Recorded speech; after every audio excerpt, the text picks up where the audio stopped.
तर मग मालिकेच्या पुढील काही भागामध्ये आपल्याला हा जबरदस्त असा ट्विस्ट पाहायला मिळणार आहे, ज्यामध्ये खरं तर आता मी त्याने कशा पद्धतीने साक्षीची रंगेहात पकडून धुलाई केली आहे, तर चैतन्यने मात्र आता सचिनला खूप बेकार मारलेला आहे. नेमकं काय घडलं हेच आपण या भागामध्ये पाहणार आहोत, तर व्हिडिओ शेवटपर्यंत नक्कीच बघा.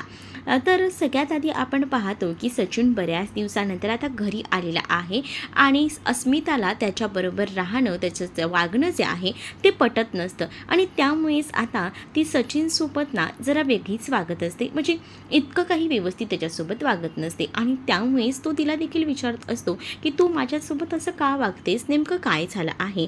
त्यावर ती म्हणते की तेच सगळं ना तू स्वतःच्या मनाला विचार की तू नेमकं काय केलं आहेस ते. त्यावर मात्र जरा तो विचार करतो की हिने त्या दिवशी माझं बोलणं तर ऐकलं नसेल ना, जे त्या दिवशी साक्षी बोलत होती ते. पण नंतर तो विचार करतो, जर तिने ऐकलं असतं तर तेव्हाच तिने मला विचारलं असतं, पण तेव्हा तिने मला काही विचारलं नाही. पण आता तो लाडीगोडी लावून तिच्याशी बोलायचा प्रयत्न करत असतो, पण त्या सगळ्या काही गोष्टी ज्या आहेत ना त्या बिलकुलही आता सहन होत नसतात. इकडे असणाऱ्या अस्मिता सरळ त्याला म्हणत असते की मला तुझ्यासोबत काहीच बोलायचं नाही आहे, सो तू इकडनं गेलास ना तर बरं होईल. कारण आहे ना बाळ झोपले आणि उगाच येत ना मला विषयावर विषय वाढवायचे नाही आहेत. मला सध्या तरी तुझ्याशी कोणत्याच विषयावर बोलायचं नाही आहे असं देखील आता म्हटलेलं असतं. मग जेव्हा या सगळ्या काही गोष्टी तो बोलत असतात ना, तेव्हा मात्र आता तो म्हणतो की हिला मी इतकाच नकोसा झालो आहे, तर कशाला मी इथे थांबायचं. मी आलो होतो पण हीच मला आता इथे थांबायला सांगत नाही आहे, तर माझ्याकडे सुद्धा संधी आहे. त्यातच आता इकडे थोडा वेळ का होईना सचिन सुभेदारांच्या घरी आलेला आहे, तर त्या गोष्टी काही साक्षीला पटत नसतात. साक्षीने लगेचच कॉल केलेला असतो आणि मला तुझी गरज आहे, प्लीज तू लवकरात लवकर ये, आपण आज जरा बाहेर भेटूया का. मग आता दोघंही जण बाहेर भेटायचं ठरतात, कारण त्यांना आता पुढचं प्लॅनिंग देखील करायचं असतं.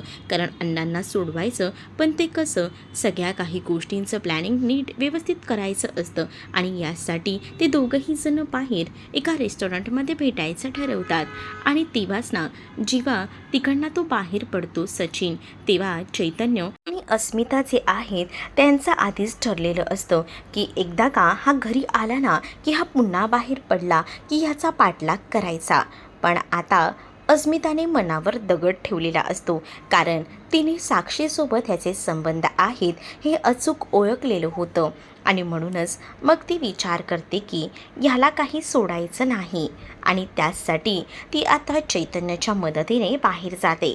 तिचं बाळ तिने घरीच ठेवलेलं असतं सांभाळण्यासाठी. दुसरीकडे आता इकडे सचिन आणि साक्षी हे दोघंही जण रेस्टॉरंटमध्ये भेटलेले असतात आणि तिथेच ते दोघंही जण गेलेले असताना आता मास्क वगैरे लावून असतात. मग सचिन त्यांच्यासाठी टेबल जे बुक केलेलं असतं त्याबद्दलच त्या वेटरला विचारत असतो, तर आता वेटरने देखील त्यांचं अचूक टेबल त्यांना दाखवून दिलेलं असतं. त्यानंतर ते दोघंही जण बोलत असतात.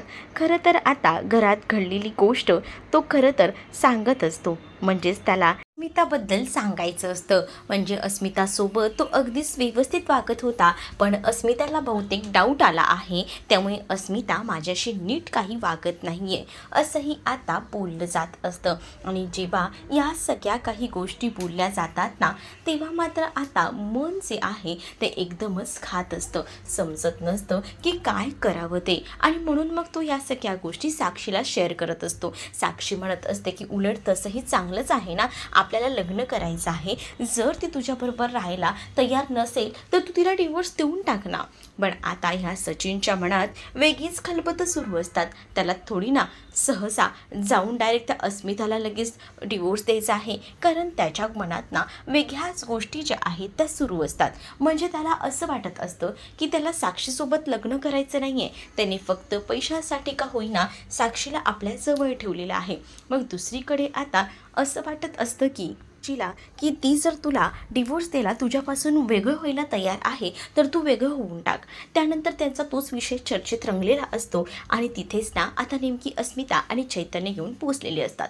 अस्मिता हे सगळं काही लांबून बघत असते. अस्मिताला खूप जास्त गिल्ट येत असतं, कारण तिला असं वाटत असतं की घरात आपल्याला एवढे दिवस सगळीजणं समजवत होते, सायलीने सुद्धा आपल्याला सांगितलं होतं, पण तरीसुद्धा आपण आपल्या नवऱ्यावर खूप जास्त विश्वास ठेवला.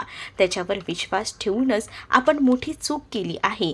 या गोष्टी तिच्या आता लक्षात आलेल्या असतात, कारण सायली अर्जुनने वेळोवेळी अस्मिताला सगळ्या गोष्टी दाखवून दिलेल्या असतात की हा नेमका कसा आहे आणि काय आहे ते.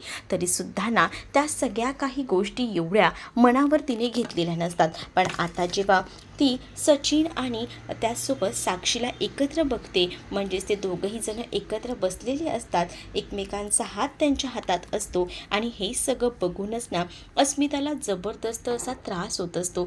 अस्मिता हे दृश्य बघून मोडून गेलेली असते, पण त्याच वेळेला ना तिला सावरायला, तिच्यावर हात ठेवायला खांद्यावर तिथे आता चैतन्य असतो. चैतन्य अगदीच ना तिच्या पाठीशी खंबीरपणे उभा राहतो.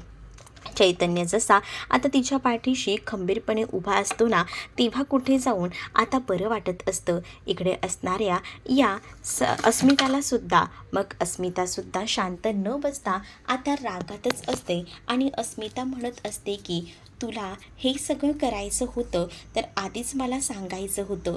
माझ्यासोबत कशाला नाटक केलं प्रेमाचं, त्याचीही काहीच गरज नव्हती. मी तर तुला आधीच ओळखून होती, असं देखील आता डायरेक्टने तिने सांगून टाकलेलं असतं. आता साक्षीलासुद्धा अशा अवस्थेत बघितल्यानंतर साक्षी तर घाबरत असते. तिकडनं ती पळ काढायचा प्रयत्न करते, पण जेव्हा ना आता अस्मिताने पाहिलेलं असतं ना हा इकडे आलेला आहे आणि ते सोबत साक्षीसोबत आहे, मग ही गोष्ट तिने घरी लगेच सांगून टाकलेली असते आणि तुम्ही सगळीजणं या लोकेशनला पोचा असं देखील म्हटलेलं असतं आणि म्हणूनच सगळीजणं वेळेवर त्या लोकेशनला पोचलेली असतात. सगळीजणं जेव्हा तिथे जातात ना तेव्हा मात्र आता सचिन पुरता घाबरलेला असतो. सचिनपेक्षाही साक्षी घाबरलेली असते, कारण ती जिवंत आहे हे कोणालाच दाखवून द्यायचं नव्हतं.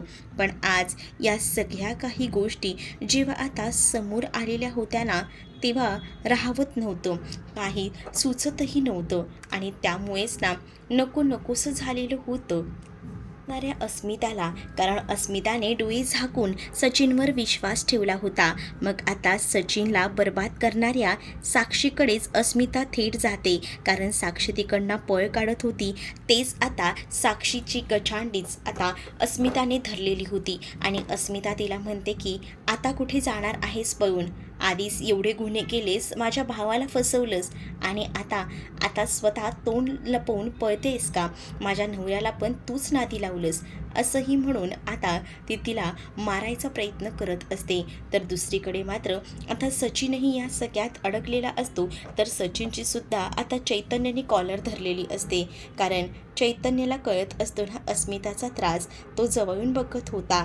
त्यातच आता सचिन म्हणत होता की सचिनला मेन म्हणजे अस्मितावरही संशय घेत होता, त्याला काहीसं वेगळं वाटत होतं आणि म्हणूनच मग तो डायरेक्ट अस्मिताला म्हणत होता की तू जेव्हा बाहेर हे गुण उधळतेस तेव्हा त्यामुळेच आता चैतन्याला राग आलेला होता आणि चैतन्य आता त्याला चांगलाच धू धुतला होता. पणाने सुद्धा त्याच्यासोबत असलेले सगळे संबंध तोडायला आता सांगून टाकलेलं असतं आणि त्यामुळेच ना आता ती खूपच जास्त भडकलेली असते आणि ती सचिनला नजरेसमोरही उभं करू पाहत नसते. तर तुम्हाला हा भाग कसा वाटला हे नक्कीच मला कमेंटमध्ये सांगा. असेच अपडेट पाहण्यासाठी चॅनलला सबस्क्राईब करा.